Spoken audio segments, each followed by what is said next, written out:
আসসালামু আলাইকুম রহমতুল্লাহ। 11 বছর পর তোলা হলো শিবির কর্মীর মরদেহ, কবরও মিলল গুলি।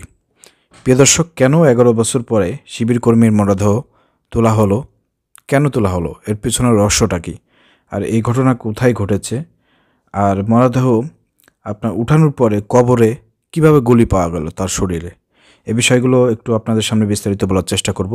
যেহেতু এটা একটা ভাইরাল নিউজ এবং বাংলা জামাত ইসলামী ছাত্র শিবিরের যেসব ভাইরা আছেন, আশা করি আপনারা ভিডিওটি সর্বোচ্চ শেয়ার করে সবাইকে দেখার সুযোগ করে দেবেন। আসলে শিবির কর্মীর সঙ্গে 11 বছর আগে কি ঘটেছিল, ঠিক আছে, কেনই বা 11 বছর পরে এসে তার লাশ উত্তোলন করতে হলো, এই বিষয়টি কেন হলো এটা আমি আপনাদেরকে জানাবো। ঘটনা কোথায় ঘটেছে এবং বিস্তারিত একটু বলার চেষ্টা করব। প্রিয় দর্শক, নোয়াখালীর কোম্পানিগঞ্জ উপজেলার বসুরহাট পৌরসভায় আওয়ামী লীগ ও পুলিশের সঙ্গে সংঘর্ষে গুলিতে নিহত শিবির কর্মীর মরদেহ 11 বছর পর কবর থেকে উত্তোলন করা হয়েছে।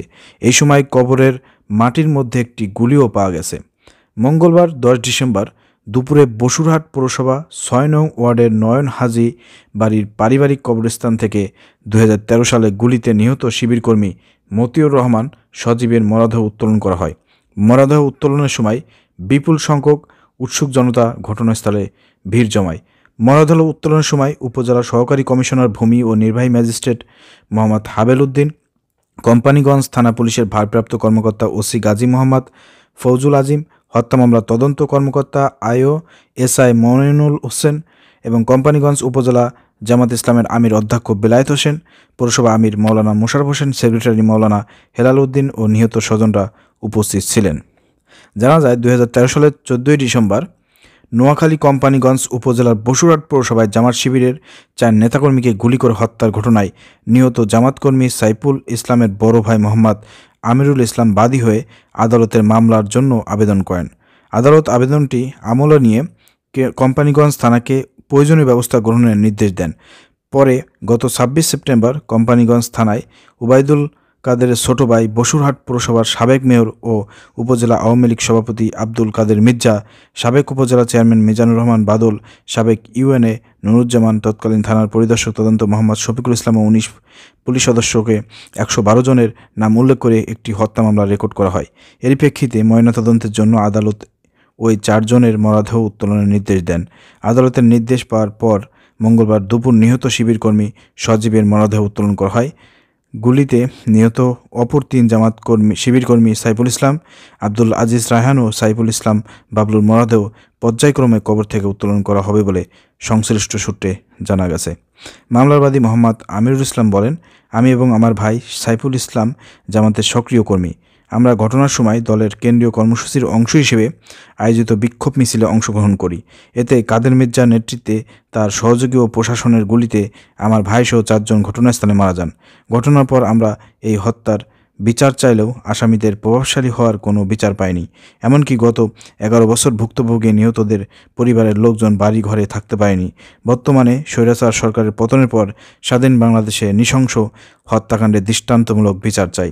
উপজেলা সহকারী ভূমি ও নির্বাহী ম্যাজিস্ট্রেট মোহাম্মদ হাবেল উদ্দিন ঢাকা পোস্টকে বিষয়টি নিশ্চিত করেন। তিনি বলেন, আদালতে নির্দেশে শিবির কর্মীর মতিউর রহমান সজীবের মরদেহ উত্তোলন করা হয়। কবরে মাটির মধ্যে হাড়ের সঙ্গে একটি গুলিও পাওয়া যায়। ক্রমান্বয়ে অন্যদের মরদেহ উত্তোলন করা হবে। বসুরহাটের সেই মেয়র সাহেবের নাম ভুলে গেছেন হয়তো আপনারা, মির্জা কাদের, যিনি আপনার মেয়র নির্বাচনের কিছুদিন আগে তিনি তার বড় ভাই কাদেরকে নিয়ে, ওবায়দুল কাদেরকে নিয়ে মন্তব্য করেছিল, শেখ হাসিনার বিরুদ্ধে কথা বলেছিল, আওয়ামী লীগের বিরুদ্ধে কথা বলেছিল এবং জনমত গঠন করেছিল যাতে লোকজন তার পক্ষে কথা বলে। তখন বিএনপি জামাতের লোকজন তার পক্ষে অনেক কথা বলেছিল এবং আপনারা জানেন যে নির্বাচনের সময় 18 যে নির্বাচন, ওই নির্বাচনে যে কারচুপি হয়েছে, দিনের ভোট যে রাত্রেবেলা হয়েছে, নির্বাচনকে বিতর্কিত নির্বাচন বলে তিনি আখ্যায়িত করেছেন, যার কারণে তিনি জামাত শিবির, বিএনপি সহ অন্য লোকদের কাছে তিনি জনপ্রিয়তা অর্জন করেছিলেন। তখন কিন্তু আপনারা দেখেছেন মির্জা কাদেরের নাম তখন কিন্তু ভাইরাল হয়ে গিয়েছিল। তো ওটা তো আসলে মূলত তার একটা ছিল, চাল ছিল, মানুষকে কিভাবে তার পক্ষে নিয়ে আসবে, বসুরহাটের ওই পুরো মেয়র কিভাবে হবে, এই জন্য তার একটা কৌশল ছিল, চাল ছিল। ওইটার সময় কেউ ধরতে পারে নাই। এখন আমরা আজকে বুঝতে পারলাম যে কিভাবে এই ওবায়দুল কাদের এবং তার ছোট ভাই মির্জা কাদের কীভাবে আমাদের জামাত শিবিরের নেতাকর্মীদেরকে হত্যা করেছে, তাদের উপর নির্যাতন করেছে, গুলি করে হত্যা করেছে। প্রিয় দর্শক, আপনারা ঘটনাটি বিস্তারিত শুনলেন। তো পর্যায়ক্রমে আরও 3 জন লাশকে উঠানো হবে, তাদের গায়েও গুলি লেগেছিল। মূলত বসুরহাটের এই আপনার যে মেয়র ছিল ওই সময়ের উবাইদুল কাদেরের ভাই মির্জা কাদের সহ আরও অনেক পুলিশ কমিশনার সহ অনেকের নামে কিন্তু মামলা দেওয়া হয়েছে। তো যেহেতু স্বৈরাচার পতন হয়ে গিয়েছে, এখন মামলা দিতে কোনো বাধা নেই। এরকম সারা বাংলাদেশের বিভিন্ন জায়গায় আমাদের জামাতের কর্মীরা, শিবিরের কর্মীরা যারা মারা গিয়েছে, যাদেরকে হত্যা করা হয়েছে, তারা কিন্তু এখন মামলা আপনার দায়ের করতেছে এবং মামলার প্রেক্ষিতে কিন্তু তদন্ত হচ্ছে।